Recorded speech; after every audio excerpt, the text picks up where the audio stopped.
Hello. When I was first diagnosed, I was eager to find survivor stories. I needed that hope, to find the stories of those people who beat the odds and not only survived cancer, but thrived afterwards. A survivor, if you will. My name is Kristin Bengivenga, and I'm a stage 4 appendix cancer survivor, and this is my story. I never thought that losing my job would save my life, but that's exactly what happened. In March 2018, I was at my desk working as usual, and I got a group email from our VP. He had called a bunch of us into a conference room and promptly informed us that all our jobs were eliminated right now, and today was our last day. I wasn't totally shocked because I'd been at this company for 12 years, and this is the third time my job had been downsized, but I did have 1 week of my insurance before it would lapse, before I was jobless and uninsured. So I had some woman issues going on, and so I went to an OBGYN and bladder doctor 5 months before the job loss, but one said the issue was common in women my age, and the second said, well, you tested negative for a UTI. What do you want me to do now? So needless to say, I didn't think either issue was a big deal, and I felt fine, but I thought, what the heck, I should see a second opinion, a second OBGYN, just to make sure everything's okay. So I did, and after I had the ultrasound done, I was waiting in the hallway. The doctor, with his face grim, said he found a mass on my left ovary, the size of a soccer ball. He didn't think it was cancerous because of its size, but he referred me to an oncologist anyway. My first surgery was with an OBGYN oncologist at Levine in Charlotte, North Carolina, and was done laparoscopically. I remember being wheeled out of recovery after my surgery and was expecting to see a thumbs up from my husband that everything was great, but I was met with another grim face. So I was referred to a GI surgical oncologist also at Levine. I remember my husband and I sitting in his cold and drab little exam room while him and the 2 other young assistants filed into the room. And again, I was expecting a thumbs up, but was met with 3 grim faces this time. You have stage 4 pseudomyxoma peritoneae with low-grade appendiceal mucinous adenocarcinoma. I was shocked because that's a lot of syllables, and it's hard to say. And stage 4, I mean, is this it? Is this the end for me? I sat there in shock, thinking he must have grabbed someone else's file by mistake. That can't be right. I don't even feel sick. And I told him that, and he said, with this kind of cancer, most people don't. The next 20 minutes was full of details, like pointing to the screen to show where all my tumors were, talking medical jargon like life expectancy, quality of life. He gave me 6 months to live with no treatment. I was devastated. I wasn't given any resources or numbers to call. He said he'd make another appointment for me to give me more details, shook my hand, and him and his little crew shuffled out of the room. I had another appointment right after that. Luckily, I still had a catheter in from my previous surgery, and it was giving me trouble, so I had an appointment with the nurse to fix it. I was bawling when she came in. I told her I had just been diagnosed with stage 4 appendix cancer, what I thought was a death sentence, and asked, did she see any patients who lived with stage 4? And what she said next changed my life. She smiled, shook her head yes, and said, yes, and I see patients with stage 1 who don't. It's all about your attitude. From that moment on, I decided to fight. I texted my stepsister, who's in healthcare in South Carolina, and told her the situation. She said, definitely get a second opinion and go to a specialist. That's so important with rare cancers. She asked her oncologist who they would go to with this type of cancer, and they both said Edward Levine. So on May 23rd, 2018, my mom and I came to see Dr. Levine. I met with Joyce and Stephanie, who were both very warm and wonderful. And then when Dr. Levine walked in the room and was in the middle of my exam, he said, does anything else run in your family besides good looks? Right then I knew I wanted this guy to be my doctor. He was not only kind and warm, I felt like he cared about me, and it didn't hurt that he was also one of the best, with probably around 1,000 of these surgeries under his belt with the HIPEC.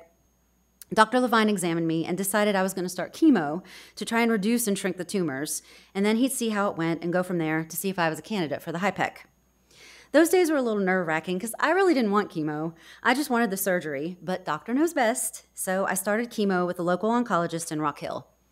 It was pretty brutal, and after my 4th session, my oncologist consulted with Dr. Levine, and they decided to stop the chemo. The effects on my body outweighed the good it was doing. So I went back to see Dr. Levine, and he decided to go ahead with a HIPEC and cytoreduction. I was wheeled into surgery at Wake Forest on October 11th, 2018. I really wasn't sure what to expect. At the very least, I wanted to wake up, and at the most, I wanted to wake up cancer-free. The HIPEC, or MOAS, Mother of All Surgeries, as they call it on the PMP support group on Facebook, took 8 hours. I woke up in recovery, happy to be alive. I was at Wake Forest for the next 11 days and was well enough to be released the day before my 45th birthday. However, I started to have complications and my incision started to dehiss or separate. So I was at the ER the night of my birthday. But at least I got a lot of happy birthdays. I was released the next day, but didn't get any better. So 2 days later, at 3 a.m. with 102 fever and intense abdominal pain, I yelled to my poor husband, who had pneumonia and was sleeping on a mattress on the floor in the den so he wouldn't get me sick, to call 911. So he did. I was at my local hospital with sepsis and wheeled into emergency surgery a few hours later to repair my incision, which had dehissed and exposed part of my bowel. I was at Piedmont for the next 14 days battling against MRSA and had all kinds of antibiotics and TPN flowing through my veins. Plus, I had the NG tube twice, a blood infection and transfusion, an oozing wound, and just not feeling good, to say the least. When I was finally healthy enough, I was transferred via ambulance back to Wake Forest. A rough, dark 2.5-hour ride in rush hour traffic. So to say recovery has been a bumpy ride would be an understatement. I was glad to be back at Wake Forest. It was like coming home in a weird sort of way. The nurses took good care of me. I got to see Dr. Levine and his friendly team every day. I missed walking up and down those halls with my IV pole and hospital gown 3 times a day. No, I didn't. But I really did miss art, dog, and music therapy, counseling with Dr. McQuillan, and healing touch, which truly were a blessing and helped me to heal both physically and emotionally. So I'm glad Wake Forest offered them. I was really struggling and needed all the help I could get. On top of still having the NG tube in for a 4th time because food and water wouldn't stay down, I also now had a wound manager. I was still on TPN, IVs, antibiotics, had a very sore incision, couldn't sit up or sleep well, and was also going through menopause, so I was hot and sweaty most of the time. So it was not fun. But I was alive and getting better, even if just a tiny bit, every day.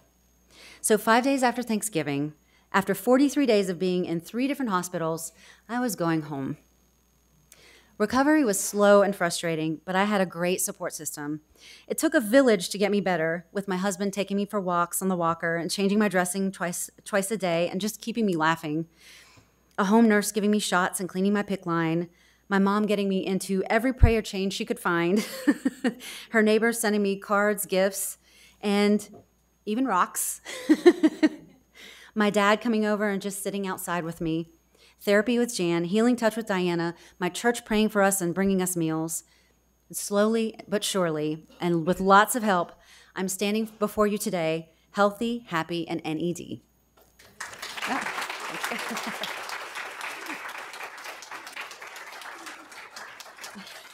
thank you. I'm not quite done. Almost done. So what's life like for me now? I still struggle with physical and psychological effects of cancer, like why me, survivor's guilt, will it come back, how do I get back to normal, what is normal, and how to navigate through these new changes to my body, my mind, my health, my family. So the cancer supportive programs, which are under Levine Cancer Institute's Survivorship umbrella, have been incredibly helpful. I've gone to counseling, art therapy, writing therapy, and meditation, and I also see an integrative oncologist who specializes in a holistic approach and puts together a preventative plan that works for me. I also do Healing Touch weekly to help with relaxation and anxiety. These are all resources that help me figure out my new normal. And I know that I wouldn't have a new normal or any normal without God, my family, the HIPEC, and the amazing skills of the Divine Levine and his team. So I'm not only a survivor, I got a second chance in life, and that's something I'll never take for granted again. Thank you.